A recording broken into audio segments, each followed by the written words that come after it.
कर्जत नगरपालिकेच्या निवडणुकीत भाजपने टाकलेला गेम चेंजर डाव अखेर उघड झालाय। गेल्या 4 दिवसांपासून कर्जतमध्ये तळ ठोकून बसलेल्या पनवेलचे भाजप आमदार प्रशांत ठाकूर यांच्या अथक प्रयत्नांना गुरुवारी रात्री उशिरा अखेर यश मिळाले। माजी आमदार सुरेश लाड यांची मनधरणी करण्यात ठाकूर यांना यश मिळाले असून त्यांच्या सुनेचे नाव डॉक्टर स्वाती अक्षय लाड शिवसेना भाजप युतीकडून कर्जत नगराध्यक्षपदासाठी अधिकृतरित्या फिक्स झाल्याची विश्वसनीय माहिती समोर आली आहे। आजच डॉक्टर लाड यांचा ऑनलाईन अर्ज दाखल होणार असून पुढील 24 तासात भव्य शक्ती प्रदर्शनही होणार असल्याचे सूत्रांनी पुष्टी केली आहे। भाजपच्या उमेदवारीवरील सस्पेन्स संपुष्टात आला असून पक्षश्रेष्ठी आणि युतीच्या नेतृत्वानेही या नावावर शिक्कामोर्तब केलंय। भाजपमध्ये आतापर्यंत स्वामिनी मांजरे आणि विनीता घुमरे यांची नावं चर्चेत होती, मात्र ठाकूर यांनी उचललेली जोखीम आणि सततचे लाड कुटुंबाशी संवाद यामुळे गुरुवारी रात्री 11 वाजता मोठा ब्रेक थ्रू झालाय। सुरेश लाड यांनी आपल्या सुनेच्या उमेदवारीस अखेर होकार दिला असून भाजप पक्षाकडून त्यांना शुभेच्छा देखील देण्यात आल्यात। यानंतर आमदार ठाकूर पनवेलला परतताना हसतमुख दिसले। दरम्यान आजही ते कर्जतमध्ये राहून कर्जत आणि माथेरान नगरपालिकेत भेट देत आहेत। यानंतर युतीची निवडणुकीचा संपूर्ण ब्लूप्रिंट तयार होणार आहे।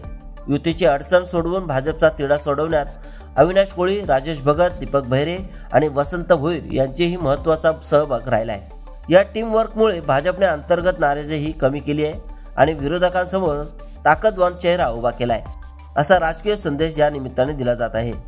कर्जत नगराध्यक्षपदासाठी आता 2 गट आमनेसामने दिसणार आहेत। दरम्यान ग्राफिक्स मधून एक नजर टाकू।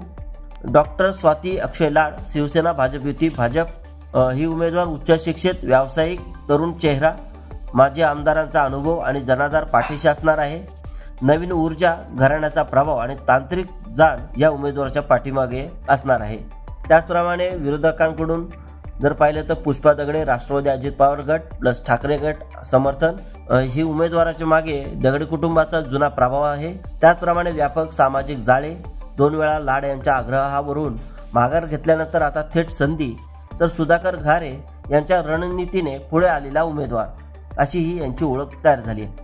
दरम्यान दगडे विरुद्ध लाड हाय प्रोफाईल, कडवी आणि चुरशीची लढत निश्चित मानली जात आहे।